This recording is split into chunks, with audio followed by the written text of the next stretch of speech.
Episode 92, planning for 2021. Is it worth it? I will say, heck yeah, it's worth it. I think 2021, it's probably even more important for you to make plans and have a strategy. And like you said, now we have a whole new perspective on how the world could look with things that we've never experienced before, these shutdowns and viruses and all this crazy stuff that we've experienced this year. So I definitely think it is totally worth planning, making goals, sticking with what you normally do for New Year's resolutions. And if you don't normally do New Year's resolutions, or if you're not a goal setter or a planner, then I recommend you do make some sort of plans and strategies for how your year is going to play out. What do you think? Yeah, fair enough. I agree that it's still important. But what I'm really curious about, Ali, is will you change the way you do it for 2021 based on what you learned in 2020? Is there any kind of, because we're both very much, we have goals, we have vision boards. I mean, we could go back and show the podcast 2020 goal sheet for the year and like what we wanted to be doing each quarter.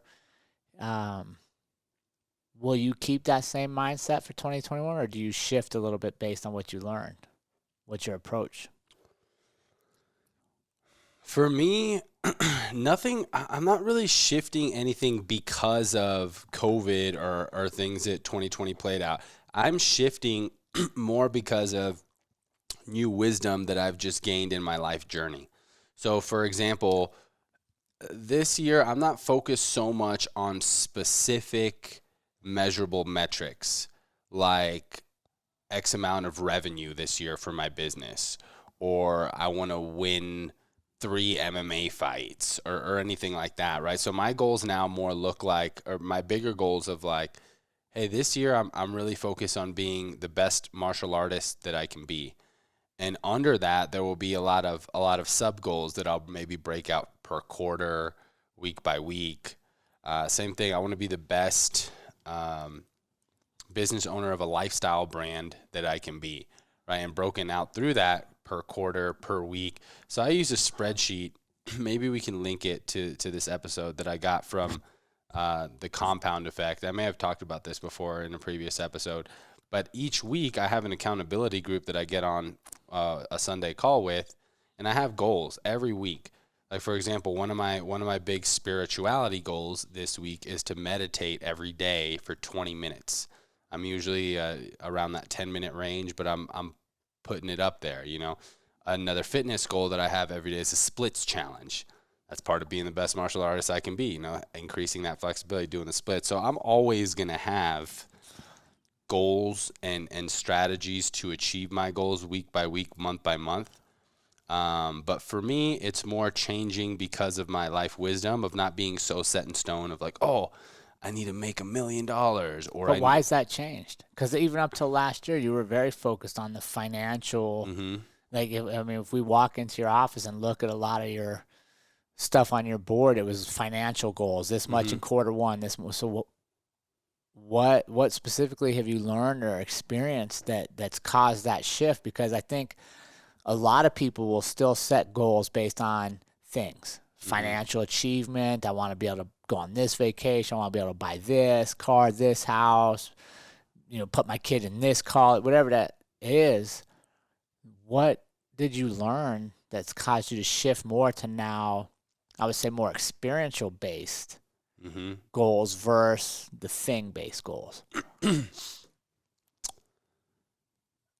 I think a big piece of it is a lot of failing to reach specific metrics, of not getting there, but also looking back at like, well, I still did a lot of good things and made a lot of progress, but I'm kind of beating myself up and feeling really bad because I didn't hit this specific number or specific metric. And then me kind of thinking of like, okay, well, what if I did hit that? How much of a difference would it make now? So don't get me wrong. I still think that it's good to have specific metrics, especially in business, for you to hit. But I'm I'm not tying as much value to these goals. They're not like the big overarching goals of like revenue for the year. You know, it's more of like, how can we be, I'm truly trying to live what our brand says. Like, how can I be, how do you be your best in certain areas of life? So for me, like a big thing for MMA was kind of figuring out what I want to do. You know, we have guys at the gym that want to be a UFC world champion. We have guys at the gym that want to be a certain champion in different martial arts, whatever it is. And then I kind of wrestled with that for a little while and then decided I just want to be the very best martial artist I can be. And for me, that works. That feels right. That feels good. And whenever I go out there and have that goal in mind, who knows? Maybe it will take me to a championship. Maybe it won't. But I know that everything I do is aligned with that. And that just seems to be a better way to align myself. It may not work for everyone. No, I think it does. And here's why I think it works for the majority of people. And honestly, I think we share the same experience from 2020. And that is this. If my goal is so much money in quarter one, or so much sales in quarter two, or a certain gym membership metric by quarter three, so many classes around the country by fourth quarter. What I've learned in 2020 and why I will shift how I set goals in 2021 is I don't control that. Right? That's what I literally learned. I do not control how much money I'm going to make in quarter two, how many sales I'm going to get in quarter three, because we were shut down. Right? Like I couldn't run my business. So there's no way I'm going to reach my goals that I set at the beginning of the year because I didn't factor in, what if I can't do business for 6 months? What if it's not safe for people to train with me for 6 months? So I really reflected on like a lot of the goals we had, both us for the podcast, individuals, my family vision board. I actually didn't have control over if I could reach them.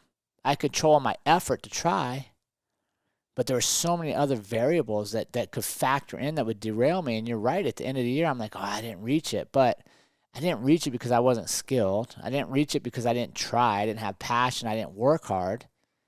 It was literally out of my control. Mm-hmm. So for me in 2021, I'm going to create goals and visions that I completely control, regardless what anybody else does. Yeah.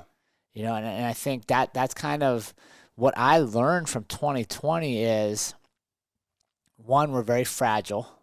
We're a fragile ecosystem, right? Like you shut down one thing, like for you, like say the B-nail stuff. If we just said no more imports from China, that would be a huge blow to your company. Huge.